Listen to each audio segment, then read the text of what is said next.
A graça e a paz do Senhor Jesus. Amém.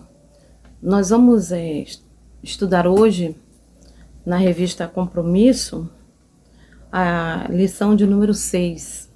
A lição de número 6 fala sobre lamentações e esperança.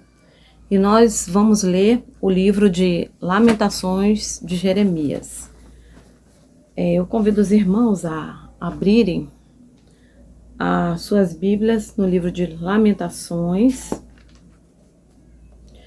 E nós vamos ler o nosso texto áureo, que é Lamentações. Desculpe, nós vamos ler capítulo 1. Lamentações, capítulo 1 e o versículo 5. Diz assim, 1:5.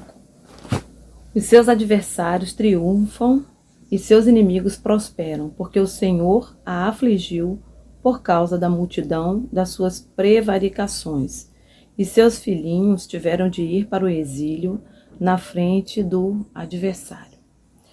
Muito bem, irmãos, nós estamos estudando o livro de Lamentações, e nesse livro de Lamentações nós precisamos de algumas informações, não é? A primeira é dizer que Lamentações, essa palavra vem do original grego, apesar do Velho Testamento ter sido escrito em hebraico e aramaico, mas o título Lamentações, segundo a Bíblia anotada, está escrito que significa chorar em voz alta. E esse livro foi escrito em forma de 5 poemas melancólicos, e cada capítulo é um poema. Cada poema desse foi escrito para lamentar-se, né, sobre a destruição total de Jerusalém e do templo pelos babilônios no século 6 a.C. E o autor é o profeta Jeremias. Nós podemos confirmar isto em 2 Crônicas, capítulo 35, versículo 25. Eu vou ler aqui para os irmãos. 2 Crônicas, capítulo 35, versículo 25. Diz assim: Jeremias compôs uma lamentação sobre Josias, e todos os cantores e cantoras, nas suas lamentações, se têm referido a Josias até o dia de hoje, porque as deram por prática em Israel e estão escritas no livro de Lamentações. Então, isso é mais uma confirmação de que Jeremias é o autor do livro de Lamentações. Então, esse livro, queridos, ele fala justamente sobre o período que Jerusalém foi sitiada e foi tomada pelos povos da Babilônia. A nossa revista, ela começa dizendo que o livro de Lamentações, ele realmente é dividido assim em 5 poemas e ordenados de forma alfabética, e o autor é Jeremias. Ele foi escrito no sexto século antes de Cristo. Jerusalém também, ela vai ser outra vez, depois desse tempo, ela vai tornar a ser tomada, né? Ela é tomada a primeira vez e destruída pelos babilônios em 1586 a.C. E depois, no ano 70, já depois de Cristo, ela vai ser destruída, né? Jerusalém vai ser destruída pelos romanos. E Jesus Cristo, ele prevê isto também. Lá em Mateus capítulo 23, do versículo 37 e 38, eu vou também pedir aos irmãos que abram. Mateus capítulo 23, do versículo 37 e 38. Vamos lá? Mateus 23, versículo 37 e 38 diz assim, ó. Isso aqui é Jesus prevendo, tá? Jerusalém, Jerusalém, que matas os profetas e apedrejas os que te foram enviados. Quantas vezes eu quis reunir os teus filhos como a galinha ajunta os seus pintinhos debaixo das asas, e vós não o quisestes. Eis que a vossa casa ficará deserta, Declaro-vos, pois, que desde agora já não me vereis, até que venhais a dizer, bendito o que vem em nome do Senhor. Então, essa aqui foi quando Jesus ele se referiu a Jerusalém, né, de forma a lamentar que ela seria outra vez destruída, dessa vez pelos romanos e no ano 70 depois de Cristo.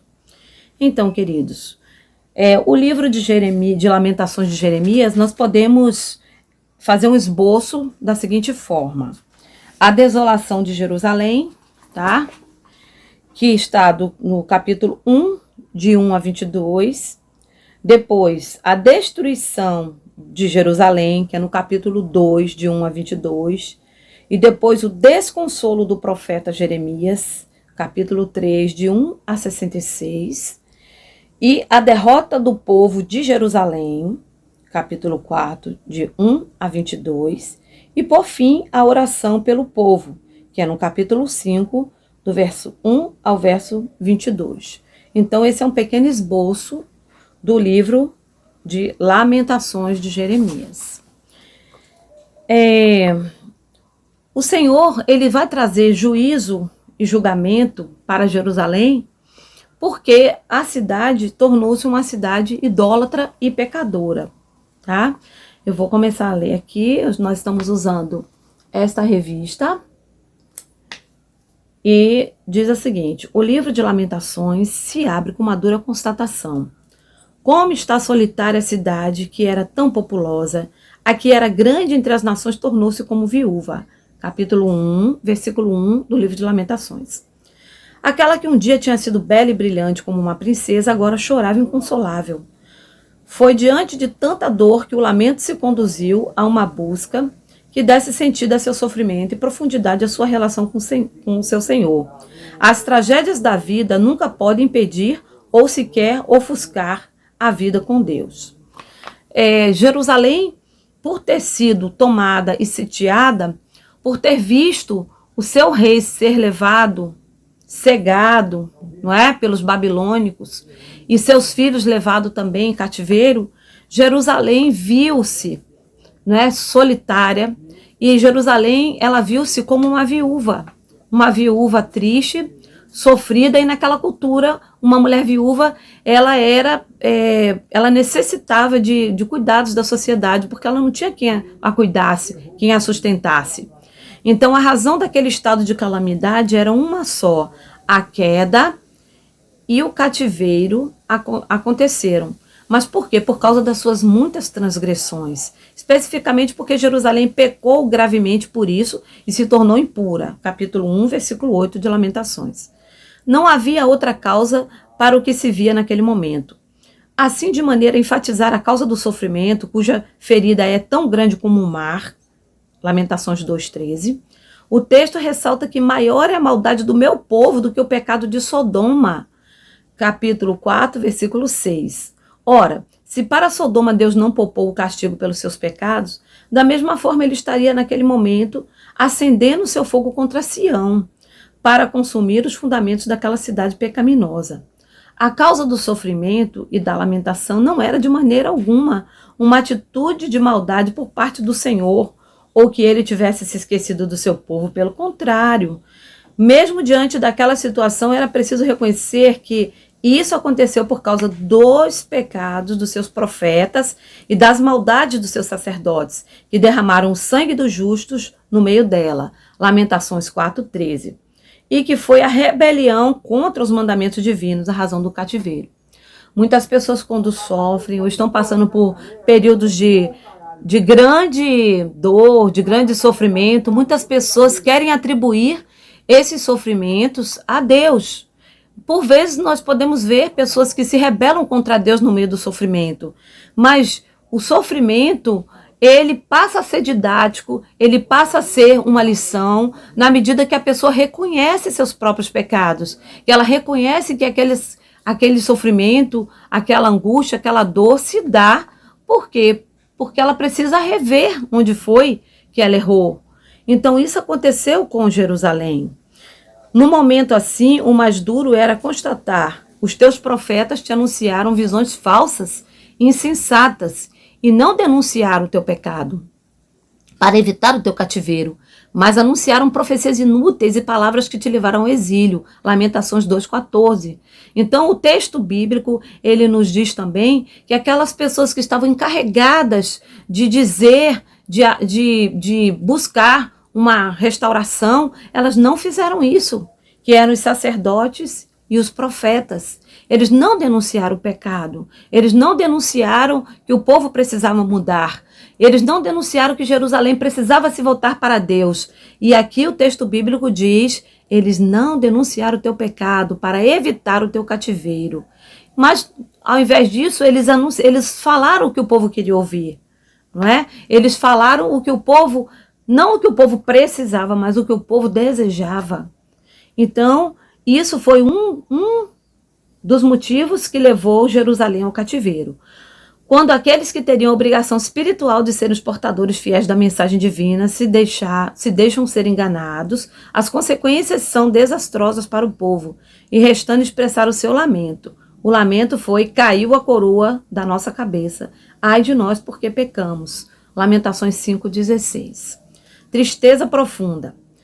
Por qualquer lado que olhasse, a situação era desesperadora, e o profeta reconheceu que ele era homem que viu a aflição causada pela vara do seu furor. No capítulo 3, versículo 1. E constatar que todo o povo andava gemendo, procurando até o que comer, e que a língua do que mama fica presa ao céu da boca. E de tanta sede, as crianças pedem pão e ninguém lhes dá. E levou inclusive a lamentar.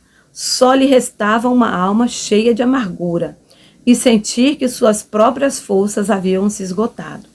Com uma tristeza profunda, assim suas noites ainda lhe eram mais dolorosas, com choro de amarguras e lágrimas sempre a correr pelo rosto. Então a lamentação se tornou mais profunda, quando até Deus pareceu se distanciar, ao perceber que, olha o que o profeta fala, não há lei, nem os seus profetas recebem visão alguma da parte do Senhor. Foi como Deus se calasse. São em situações como essa, em que a alegria do coração acaba e a dança se converte em lamento, e quando não há quem a console, que o lamento deve ser mais sincero, pois ali o Senhor também vai se manifestar. Infelizmente, né, nós sabemos que tem pessoas que só se voltam para Deus quando não há mais quem console, quando não há mais para onde pedir socorro, quando não há mais solução humana, e muitas pessoas se voltam para Deus. E o autor aqui da revista, ele diz, que realmente nessas horas que o lamento deve ser o mais sincero, porque ali o Senhor também vai se manifestar, porque o Senhor atende aquele coração contrito, aquele coração quebrantado, que verdadeiramente clama ao Senhor. E o Senhor é justo. Aqui se apresentou o grande desafio daquela situação de sofrimento. Como transformar a dor e o lamento numa experiência e vivência que aproximassem o profeta do Senhor. Então, depois de reconhecer que a causa do sofrimento era o castigo divino por causa do pecado do povo e que os seus líderes espirituais tinham se desviado do caminho e dos mandamentos do Senhor, o profeta Jeremias, ele fez o seu clamor, ele faz um clamor pela cidade, né? Ele fala como se fosse a cidade falando. Ele diz, olha, Senhor, olha, estou angustiada no íntimo. Capítulo 1, versículo 20. Mas, mesmo em meio a tamanha dor e lamentação, sempre será preciso manter a confiança que o Senhor é justo, pois somente nessa certeza é que será possível ainda suplicar, Senhor, julga a minha causa. Capítulo 3, versículo 59. Em toda e qualquer circunstância, essa certeza nunca deve se afastar daqueles que conhecem um Deus que é eterno e cujo trono subsiste de geração em geração. 5,19. Será ali então, diante dessa confiança, que as lágrimas que correm como ribeiro se transformam de lamentação em tristeza profunda em um clamor confiante. E essa invocação derramada diante do Senhor, até que ele atente e veja lá do céu, será ouvida e trará como resposta, não temas. Então o Senhor quer ouvir isso, um clamor sincero, e ele responderá com: não temas. Da súplica nasce a esperança. Tendo certeza de que o castigo pelo pecado já se cumpriu, no capítulo 4, versículo 22, o lamento pode ser transformado em súplica. Então, aí Jeremias constata que o pecado já se cumpriu. E aí, o que resta agora? O lamento. E o lamento vai gerar a súplica. Capítulo 5, do versículos 1, o versículo 1 e o versículo 21, nós podemos ver isso. A súplica sincera diante de Deus faz nascer a esperança. O que começou como um choro doído, tristeza profunda, quando foi dirigido ao Senhor, que é justo, mudou em uma canção de esperança, na certeza de que as misericórdias renovam-se a cada manhã. Inclusive, é um versículo muito conhecido do livro de Lamentações de Jeremias, todos nós conhecemos. Ele diz o seguinte, que eu vou ler até aqui, tá? 3, versículo... Gostaria que você também abrisse aí na Bíblia. Capítulo 3, versículo 23, diz assim... Vou ler o 22, tá? As misericórdias do Senhor são a causa de não sermos consumidos, porque as suas misericórdias não têm fim. Renovam-se cada manhã, grande é a tua fidelidade. Então, essa expressão de Jeremias, ele é um alívio, né? Porque ele sabe que as misericórdias do Senhor são as causas de nós não sermos consumidos. E que as misericórdias deles, elas se renovam a cada manhã. Você vai amanhecer hoje e as misericórdias do Senhor se renovaram quando você amanheceu hoje. Amanhã elas vão se renovar outra vez. Então, 3 fatores basicamente deram sustentação à confiança que veio da lamentação apresentada em forma de invocação ao nome do Senhor. A primeira sustentação, né, dessa confiança foi a lembrança esperançosa. Se o cenário que Jeremias viu não lhe mostrava nada que inspirasse alento na sua mente, e nada fizesse com que sua mente fosse melhorasse, né? Mas ele fez o quê? Ele se inspirou para que a mente dele fosse ocupada por lembranças e esperança. Aí ele coloca aqui, no capítulo 3, o versículo 21, os olhos nas circunstâncias só mostravam desolação, provocavam lamentação, mas a lembrança e a certeza de que bom é o Senhor para os que esperam nele, para aqueles que o buscam, está no versículo 25, isso sem dúvida alentou, né, o profeta a continuar firme, confiando naquele que não nos rejeita para sempre, no versículo 31. Nós podemos ver isso. No exercício da lembrança daquele que é grande em fidelidade está a disciplina que dá base para suportar o jugo da juventude, e assim calado e talvez solitário, aguardar tranquilo a salvação do Senhor. Isso está no versículo 26. Distendendo daí, outro fator que sustentou a esperança foi o conhecimento. Então, o primeiro foi a lembrança esperançosa, que sustentou a esperança, e o segundo foi o conhecimento, também sustentou a esperança. O profeta sabia que o Senhor é bom e por isso não rejeitará para sempre. E embora possa permitir que tristezas sobrevenham sempre, ele terá compaixão segundo a grandeza da sua misericórdia. É certo que não é do agrado do Senhor afligir nem entristecer os filhos dos homens. Por isso, o lamento em forma de clamor apresentado ao Senhor voltou-se como esperança e resposta. Não restou dúvida de que o Senhor atendeu a sua prece. Por quê? Porque ele fala assim, ó, tu te aproximaste no dia em que te invoquei. Está lá no versículo 57. Assim, diante de tanta desgraça, a convicção de que a bondade do Senhor é a razão de não sermos consumidos. Certeza esta que se distende da absoluta verdade de que as suas misericórdias não têm fim. Também alicerça o seu canto confiante. Então, nós vemos aqui, né, que isso é um alicerce da esperança, o conhecimento.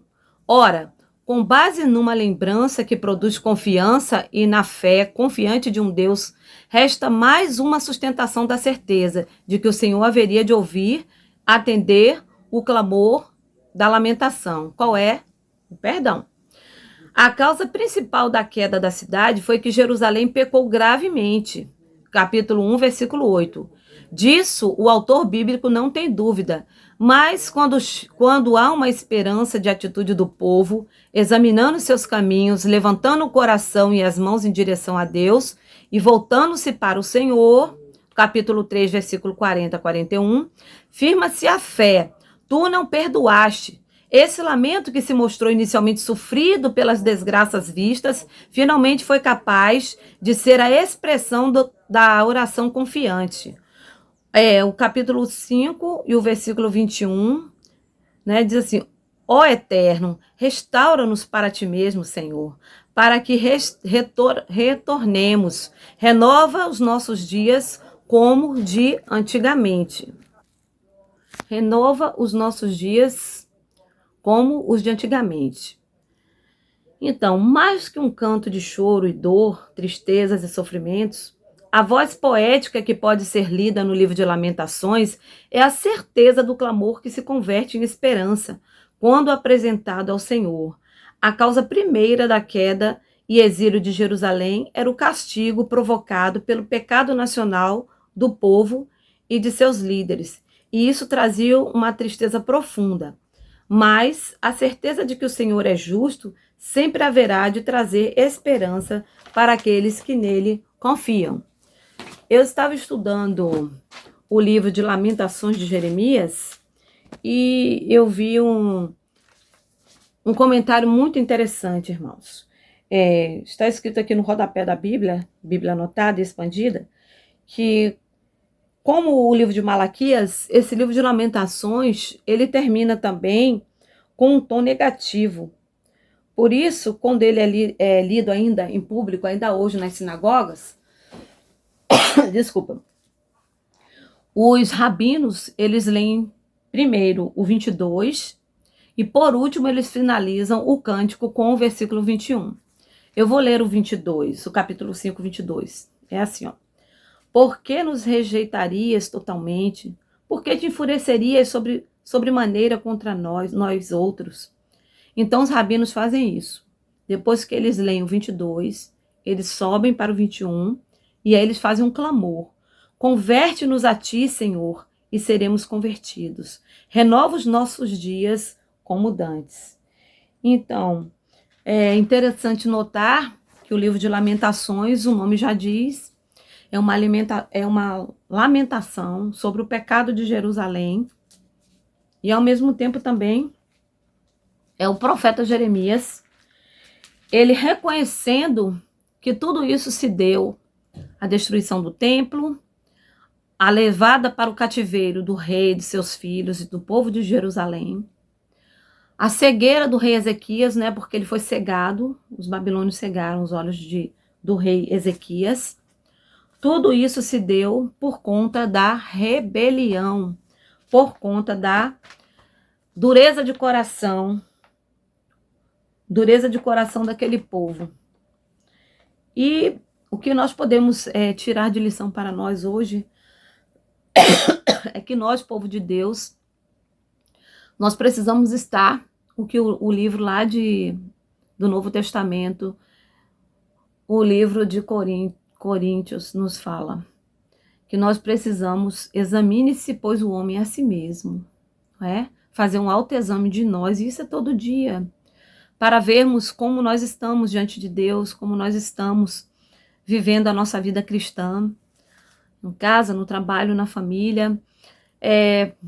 Perguntar para nós mesmos se nós temos colocado algum ídolo, né, no nosso coração, no lugar do Senhor. E quando nós falamos que Jerusalém ela foi levada ao cativeiro por causa da idolatria, porque Judá confiava muito mais nas nações, né? Como no Egito, Judá estava contando com o Egito, mas o Egito também tinha sido tomado, e as nações, as próprias nações que Judá estava contando, ajudaram no cerco. Imagine só, Jerusalém ficou sitiada, queridos. Jerusalém era uma cidade com muros, vocês sabem. E durante o tempo, antes da invasão, os babilônios, eles sitiaram Jerusalém, impedindo entrar comida, impedindo entrar água, impedindo entrar medicações, qualquer coisa que víveres, né? Qualquer coisa que era usado para manter a vida, eles impediram. Então, se cumpriu profecia de que as próprias mães estavam comendo seus próprios filhos. A fome era tão grande que as pessoas estavam trocando seus bens maiores por alimento. E hoje nós estamos vivendo um tempo muito difícil também, um tempo em que o mundo está assolado por guerras, um tempo de uma maldade generalizada. Nós estamos vendo o que está acontecendo no mundo. Tem pessoas que já nem assistem mais os jornais porque não aguentam ouvir tantas notícias ruins. E o que nós devemos fazer é nos arrepender a cada dia, porque a Bíblia diz que as misericórdias do Senhor, elas são as causas, é a causa de nós não sermos consumidos, e grandes são as suas misericórdias. Então nós precisamos olhar para nós mesmos, fazer um autoexame, buscar melhorar a cada dia, buscar nos arrepender, buscar